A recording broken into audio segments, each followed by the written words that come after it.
Hello అండి, మీ పేరు? Shravan Kumar. Shravan Kumar. Okay, మీరు ఎక్కడి నుంచి వచ్చారు? మాది బేసికల్ భూపాలపల్లి దగ్గర కాటారం. మీకు ఎలా తెలిసింది వి సోర్స్ గురించి? మేము ఇన్స్టాగ్రామ్ స్వైప్ చేస్తుంటే ఇన్స్టాగ్రామ్లో వచ్చిందండి ఇది. ఓకే, దాన్ని బట్టి కాల్ చేసాం. హెల్ప్ లైన్ నెంబర్ కాల్ చేస్తే లొకేషన్ పెట్టారు, రావటం జరిగింది. ఇక్కడికి అప్రోచ్ అయ్యాం. ఓకే, మీరు మాస్టర్స్ దేని మీద చేద్దాం అనుకుంటున్నారు? ఏ కంట్రీ వెళ్దాం? MBA in health care management. Health care management MBA. Okay, ఎక్కడ? ఏ యూనివర్సిటీ? ఏఆర్యు.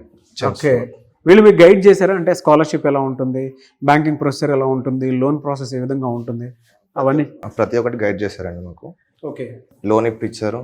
మళ్ళీ స్కాలర్షిప్ నాకు 5,000 ప్లస్ వచ్చింది.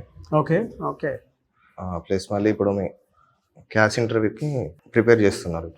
డెమోగ్రఫీస్ అంతా ఎక్స్ప్లెయిన్ చేశారా? ఎలా ఉంటుంది, చేశారు. ఫుడ్ అండ్ అకామిడేషన్ ఎలా ఉంటుందని చెప్పారా? చేశారు, ప్రతి ఒక్కటి ఎక్స్ప్లెయిన్ చేశారు. ఓకే, మాడ్యూల్స్ ఎక్స్ప్లెయిన్ చేశారు. ప్రజెంట్ క్యాష్ ఇంటర్వ్యూకి ప్రిపేర్ చేస్తున్నారు మమ్మల్ని. సో మీరు రెఫరెన్స్ ఇస్తారా? ఎవరైనా జాయిన్ అవుదాం అనుకుంటే, మాస్టర్స్ చేద్దాం అనుకుంటే అబ్రాడ్లో? తప్పకుండా ఇస్తున్నారు. ఓకే, మధ్యతరగతి కుటుంబాలకు సంబంధించినటువంటి స్టూడెంట్స్ ఎవరైతే ఉంటారో వాళ్ళు కూడా ఒక డ్రీమ్ ఉంటుంది అక్కడికి వెళ్ళి చదువుకోవాలని. వాళ్ళకు కూడా అనుకూలంగా ఉండేలా ఉందా ఇక్కడ ప్రాసెస్? అవునండి, చాలా బాగా రిసీవ్ చేసుకుంటారు. రావడంతో ప్రతి ఒక్కటి క్లియర్గా ఎక్స్ప్లెయిన్ చేస్తారు. మళ్ళీ మనకి ఏం వర్క్ లేకుండా ప్రతి ఒక్కటి రీసోర్స్ వాళ్ళే చూసుకుని మనకి ప్రతి ఒక్కటి అప్డేట్ చేస్తారు. Okay, very good. I wish you all the best. Thank you so much for your feedback.